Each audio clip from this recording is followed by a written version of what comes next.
องหางดงจังหวัดเชียงใหม่ก็นำรายการนี้มาพบปะกับญาติกับโยมต้องขออนุโมทนาต่อคุณโยมเจ้าหน้าที่ทุกท่านทุกคนเป็นอย่างมากที่ได้อำนวยความสะดวกเป็นอย่างดีได้ส่งเสียงแห่งธรรมะอันเป็นเสียงแห่งความสุขเสียงแห่งสวรรค์เข้าถึงบ้านถึงจองของญาติของโยมที่เป็นนั่งฟังกันนอนฟังกันยะการฟังกันทำนั้นทำนี้ฟังกันขอบใจนักๆและต้องขอบใจในน้ำจิตน้ำใจของญาติของโยมที่คอยติดตามฟังรายการนี้มาด้วยดีตลอดหนาวก็อดทนเอาทั้งทนในการที่ต่อความหนาวความเย็นต้องขออนุโมทนาจากใจจริงของทุกเจ้าสำหรับทุกเจ้านั้นก็ดังกล่าวไว้บอกไว้ว่าอยู่ในห้องนอนนะนั่งอยู่บนเตียงนอนนะนั่งคดถวายวุ่นนะเอาผ้าตัวที่ห่มนอนนั่นนะมาตุ้มนะมาตุ้มแล้วก็เอาตั้งหลังในพิงหมอนสี่เหลี่ยมไว้ก็ปกติก็เป็นอย่างนี้ทุกวันเอาละโยมทั้งหลายต่อไปนี้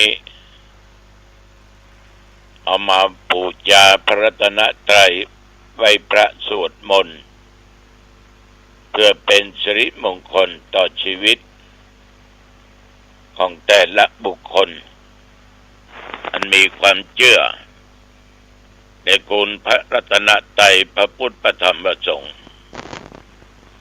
ตั้งใจตั้งใจอะระหังสัมมาสัมพุทโธภควาพระผู้มีพระภาคเจ้าเป็นพระอรหันต์ดับเพลิงกิเลสเพลิงทุกข์สิ้นเชิงตรัสรู้ชอบได้โดยพระองค์เองพุทธังภวันตังอภิวาเทมิข้าพเจ้าอภิวาทพระผู้มีพระภาคเจ้าผู้รู้ผู้ตื่นผู้เบิกบานกราบพระพุทธสวากขาโตภควตาธัมโมพระธรรมเป็นธรรมที่พระผู้มีพระภาคเจ้าตรัสไว้ดีแล้วธัมมังนัมมัสสามิข้าพเจ้านมัสการพระธรรมกราบพระธรรมสุปฏิปันโนภควโตสาวกสังโฆพระสงฆ์สาวกของพระผู้มีพระภาคเจ้าปฏิบัติดีแล้วสังฆังนัมมามิข้าพเจ้านอบน้อมพระสงฆ์กราบพระสงฆ์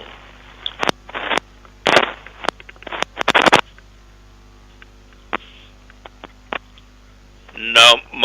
ตัสสะภะคะวะโตอะระหะโตสัมมาสัมพุทธัสสะนะโมตัสสะภะคะวะโตอะระหะโตสัมมาสัมพุทธัสสะนะโมตัสสะภะคะวะโตอะระหะโตสัมมาสัมพุทธัสสะพุทธังสรณังคัจฉามิธัมมังสรณังคัจฉามิสังฆังสรณังคัจฉามิทุติ รนังคัจฉามิตุติยัมปิธัมมังสารนังคัจฉามิตุติยัมปิสังฆังสารนังคัจฉามิตติยัมปิพุทธังสารนังคัจฉามิตติยัมปิธัมมังสารนังคัจฉามิตติยัมปิสังฆังสารนังคัจฉามิอิติปิโสภะคะวะอะระหังสัมมาสัมพุทโธวิชชาจารณะสัมปันโนสุขโตโลกวิทู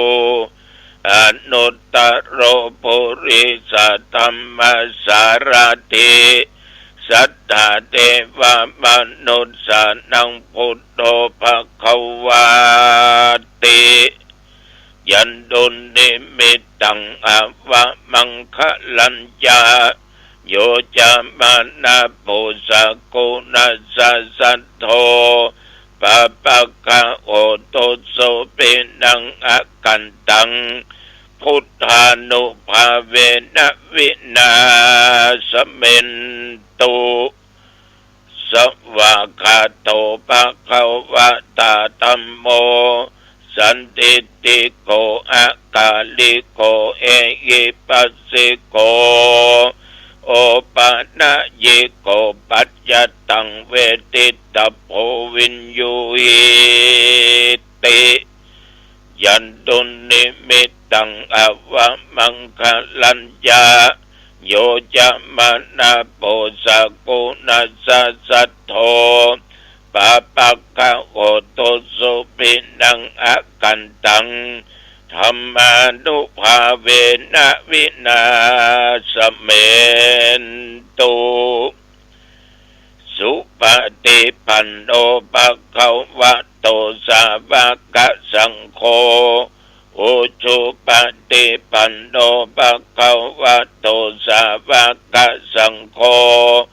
ญาญะปฏิปันโนภะคะวะโตสาวกสังโฆสามิจิปฏิปันโนภะคะวะโตสาวกสังโฆญาติตังจัตตาริปุริสายุคานิอัตถปุริสปุคลาเอสะภะคะวะโตสาวกสังโฆอาหุนายโยปะหุนายโยทักขินายโยอัญชลีกรณิโยอนุตตรังปุญญเกตังโลกัสสาติยันตุนิมิตตังอวะมังคะลัญญาโยจะมะนาโพสะโกนัสสะสัทโธปะปะกะโอโตโสปินังอะกันตังสังฆานุภาเวนะวินาสเมนตุยะโตอังภะกินิอะลิยะยะจติยะจโตนาปิชานามิสันจิจาปันดังชีวิตาโวโรเบตาเตนะสัจเจนะโสติเตโอตุโสติกัปปัสสะโอชังโคสัตติสังฆโตธัมมานังวิจโยตถาวิริยัมปิติปัสสติโพชังคาจัตถาปะเรสัมมาตุเปกะโพชังคาสัตติเตสัพพทักษินามุนีนาสัมมาตกตาภเวตาปะอุลิกตาสังวัตตันติอภิญญายานิพพานายาจะโพธิยาเอเตนะสัจจวัจเจนะโสติเตโอตุสัพพทาเอกัสสมิงสัมมาเยนะโทโมกัลลานัญจกัสสปังกิลาเนตุกิเตติสวาโพชังเคสัตต เทสัญเยเตจะตังอภินันติตวาโรคามุจจิงสุตังคะเน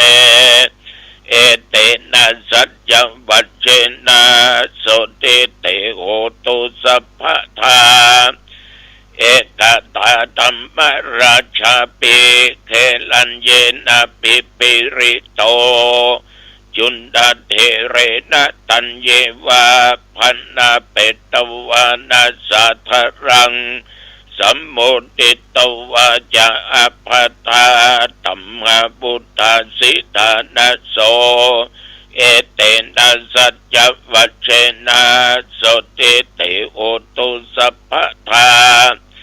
ปะเยนะเตจะอภัตตาตินันนัมปิมะเยสินังมัคคะอัตตกิเลสวาปัตตานุปติธัมมตังเอเตนะสัจจวัชเชนะโสติเตโอตุสัพพทาสกัดตัวพุทธรัตนังโอสัตถังอุตตมังวะลังหิตังเทวมนุสสานังพุทธเตเชนะโสตินานัสสันตุปัตตวาสัพเพทุกขาวุปัสสเมนตุเตสกัดตัวธรรมรัตนังโอสัตถังอุตตมังวะรังปะลิลาหูปัสสมานังธรรมเตเชนะโสตินานัสสันตุปัตตวาสัพเพพยาภูปัสสเมนตุเตสกัดตัวสังขารตันนังโอสัตตังอุตตมังวะรังอาหุนยังปะอุนยังสังฆเตเชนะโสตินานัสสันตุปัตตวาสัพเพโรคาภูปัสสเมนตุเตนัตถิเมสระนังอัญญังพุทโธเมสระนังวรังเอเตนะสัจจวัชเชนะโอตุเตชยมังคลังนัตถิเมสระนังอัญญังธัมโมเมสระนังวรังเอเตนะสัจจวัชเชนะโอตุเตชยมังคลังนัตถิเมสระนังอัญญังสังโฆเมสระนังวรังเอเตนะสัจจวัชเชนะโหตุเตชยมังคลังภวตุสัพพมังคลังรักขันตุสัพพเทวตาสัพพพุทธานุภาเวนะสัทธาโสติภวันตุเตภวตุสัพพมังคลังรักขันตุสัพพเทวตาสัพพธรรมานุภาเวนะสัทธาโสติภวันตุเตภวตุสัพพมังคลังรักขันตุสัพพเทวตาสัพพสังฆานุภาเวนะสัทธาโสติภวันตุเต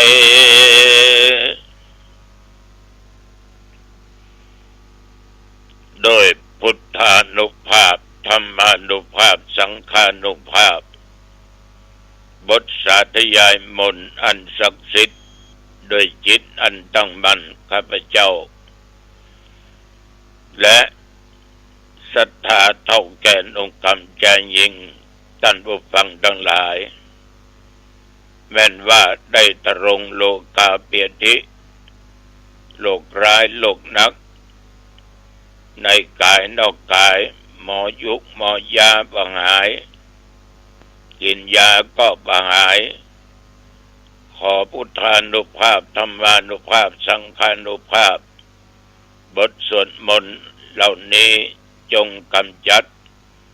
โรคร้ายต่างๆโลกาเปียติต่างๆอันหนักอันร้ายที่มีนอกกายในกายคือวินาศสันตุคืออันตรธานหายไปณบัดนี้และที่จะเกิดมีไปหน้าอย่าได้มาใกล้และมากายข ขอผู้ข้าทั้งหลายมีสุขภาพกายใจและแข็งแรงมีความสุขกายสบายใจแม้นว่าเดินทางไปเหนือใต้ตรงออกไกลๆทุกสารทิศไปก็ให้มีชัยมีโชคกลับมามีโชคมีชัยชนะมีสติปัญญาและตั้งความประมาทจำเริญในกิจการงานการค้าการขายการพาณิชย์ต่างๆการเกษตรต่างๆหน้าที่การงานจงจำเริญ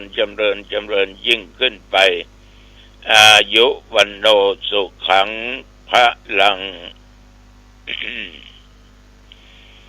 กรมอุตุได้ประกาศบอกเสมอว่าระยะนี้อากาศหนาวเย็นอุณหภูมิลดลงมาตอนเช้านี้15 องศาบางเตื้อบางแห่งบางที่ลูกศิษย์ลูกหาบอกว่าลุงหนาวก็ครับหนาวที่นี่12 องศาครับโอ้เย็นกว่าลุง ก็รักษากายให้อบอุ่นนะโยมเนอะอบอุ่นนับตั้งแต่ตะวันมาจนถึงปัจจุบัน24 ชั่วโมงโชคดีขนาดหมู่เฮาทั้งหลายผ่านชีวิตมาอีก24 ชั่วโมงน่าบุญชั่วโมงต่อไปนี้สำคัญยิ่งต่อชีวิต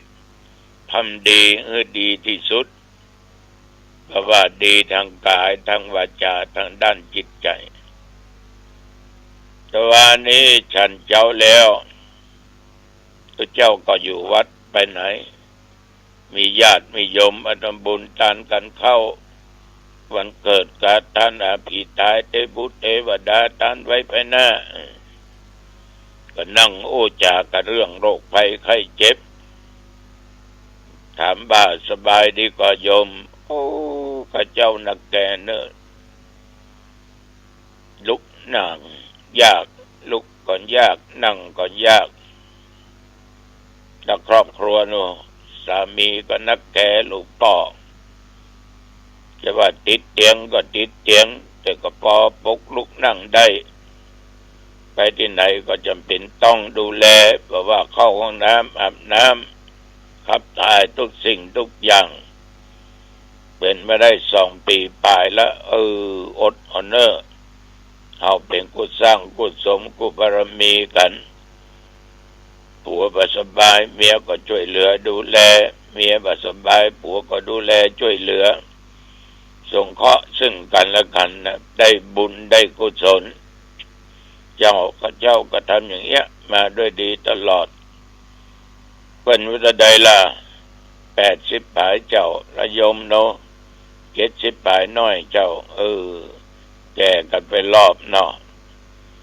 อดเอาเนอะอยู่ด้วยศีลด้วยธรรมด้วยบุญด้วยกุศลก็สนทนากันอย่างเงี้ยญาติโยมก็เป็นคำพื้นบ้านพื้นเมืองเอาเนี้ยฟังง่ายเข้าใจง่ายแล้วก็ฉันเป็นแล้วก็ไม่ไปไหนอยู่วัดตราบเท่าทุกเวลาประเดี๋ยวนี้24 ชั่วโมงวันนี้ฉันเจ้าแล้วจะไปวัดเขตคิชวาทแต่ก่อนปนองวัดทุ่งลังแรงนะวัดทุ่งลังแรงน้ำเมืองชลประทานผ่านหน้าวัดนายมถนนเส้นนั้นนี่จากลำพูนมาก็ได้จอมทองมาก็ได้พดเปลี่ยนบ่อหลวงพดเปลี่ยนในเมืองเชียงใหม่ถนนสายคันคลองมีถึงซ้ายมีถึงขวาการคมนาคมดีมากสาธุเจ้าหลวงปัญจทำบุญฉลองสมณศักดิ์ของเพิ่นได้ทำบุญอายุโดยสืบปุราชตาโตยนะวันนี้ที่วัดเขตคิชวาทตำบลอำแพร่ปากกันเนอร์พอออกไม่ออกเบิ้นจะไปเทศเข้ากำเนาะเข้ากำเป็นปัจจาร้อยจันทร์ แม้กับต้นเกวียนแม้กับหนองควายติดกับเทศบาลตำบลหนองควายต่างแยกสมึงนะนี่ก็ติดถนนคันคลองเช่นเดียวกันบะกันสัก19 นาฬิกาเนอดูเจ้าเนอหรือ7 โมงเพราะว่าลูกของคุณโยมบ้านสลาวุธก็ได้จากไปเจ้าภาพก็นิมนต์ประเทศในงานศพลูกของคุณโยมบ้านสลาวุธของโยมเล็กเขาอันนี้ก็ประมาณ2 ทุ่มไปแก่ๆเนอบอกญาติโยมระยะนี้การงานใหญ่นะก็คืองานฉลองปอยหลวงเจดีย์พุทธคยาจำลองที่พุทธมณฑลอำเภอดอยหล่อในวันที่15 เดือนมกราคมพระพุทธศักราช2569คือคุณแม่จันฟองกิ่วแก้วคุณเชิดพงษ์ตลอดหมู่พี่หมู่น้องญาติลูกเต้าหลานเหลนได้เป็นเจ้าภาพสร้างเจดีย์พุทธคยาไว้ที่พุทธมณฑลอำเภอดอยหล่อจังหวัดเชียงใหม่อันเนี้ยเพิ่นจะกินจะทานละนี่ตุลุงก็คิดว่าจะไปสัก2 โมงป่ายจะพาญาติโยมไปแล้วคณะสงฆ์พระดงก็คงจะไปกันนะศรัทธาสาธุชนญาติโยมบาปก็ดีบุญก็ตามสิ่งที่เป็นกุศลเขาก็ว่าเป็นบุญสิ่งที่เป็นอกุศลเขาก็ว่าเป็นบาปบุญบาปเนี่ยหรือว่ากุศลอกุศลเนี่ยมันก็จะเกิดขึ้นกับทุกคนไม่ว่าโยมและอาตมาภาพคือมีตึงดีตึงบดีเนาะ เอาว่าตัวเขามีบาปว่าไม่ได้มีบุญนักว่าไม่ได้มันตึงเผลอมันตึงทำมันตึงสร้างขึ้นแต่ว่าจะสร้างสิ่งไหนนักสิ่งไหนน้อยก็กันแต่ก็มีความมั่นใจว่าบุญนะกุศลนะทำไปดีเอาสร้างไว้นักสำหรับอกุศลทำฝ่ายชั่วเอาก็คงสร้างเมื่อขาดสติมันจะเผลอเลอตั้งอยู่ในความประมาทแต่บัดนี้บางคนสร้างอกุศลบาปนักกว่ากุศลคือความดีหรือบุญฉะนั้นเมื่อมันเกิดขึ้นในจิตในใจเนี่ยโยมมันบังเกิดขึ้นแล้วเอาก็ต้องมาพิจารณาเป็นอารมณ์ว่าอารมณ์ต่างๆเนี่ยที่เป็นกุศลอกุศลเนี่ยก็สักแต่ว่าเป็นธรรมไม่ใช่สัตว์ไม่ใช่บุคคลไม่ใช่ตัวเอาตัวเขาเป็นเพียงแต่ธรรมารมณ์ที่เกิดขึ้นแต่เราจะแก้ไขอย่างใดนั้นก็สำคัญที่สุดคือสติเราจะต้องคอยควบคุมอย่าให้ฝ่ายอาธรรมหรืออกุศลนั้นสิ่งบดีบางงามนั้นได้เกิดขึ้นในด้านจิตใจต้องมีสติตั้งมั่นทำสิ่งที่เป็นกุศลธรรมเช่นว่าทานรักษาศีลฟังเทศน์ฟังธรรมเจริญเมตตาภาวนาตั้ง